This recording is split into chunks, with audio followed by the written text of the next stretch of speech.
뉴스룸의 앵커 브리핑을 시작하겠습니다. 1964년의 초여름, 저는 제가 살던 서울 필동의 대한극장 앞 네거리에 서 있었습니다. 우리 나이로 9살. 제 앞에서 벌어진 풍경은 연기 자욱한 최루탄과 돌팔매질을 하던 대학생들. 그해 6월 3일을 기점으로 일어난 6.3 항쟁의 시작이었죠. 아시는 것처럼 6.3은 당시 정부의 굴욕적인 한일 기본조약 체결에 반대한 운동이었습니다. 일본의 침략 사실 인정과 가해 사실에 대한 진정한 사죄가 선행되지 않았고 청구권 문제 등에서 한국 측의 지나친 양보가 국내에서 크게 논란이 됐지만 박정희 정부는 국가 재건에 필요한 돈을 일본으로부터 하루속히 받아낸다는 명분으로 한일 협정을 밀어붙였습니다. 사실 이 한일 기본조약의 태동은 그보다 2년 전인 1962년, 그러니까 박정희 소장이 쿠데타를 일으킨 다음 해, 즉 공화당 정권이 탄생하기도 전에 시작됐습니다. 당시 김종필 중앙정보부 장과 오히라 일본 외상 간의 밀실 협의에서 나온 이른바 김종필 오히라 메모, 1965년 한일 기본조약의 얼개가 거기에 이미 들어있었습니다.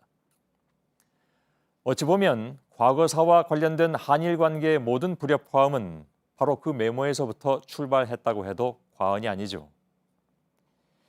그러나 당시 한일 협정은 언론에 의해서 정당화됐고 김종필 오히라 메모가 나오기까지의 과정은 마치 영웅담처럼 미화되곤 했습니다. 보실까요?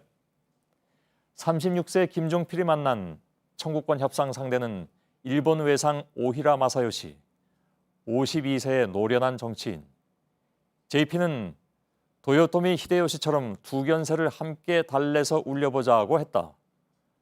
오히라는 그 고사를 어떻게 아느냐고 감탄했다. 결국 김종필은 이렇게 결심합니다. 나라와 민족을 위해서 이완용이 되겠다.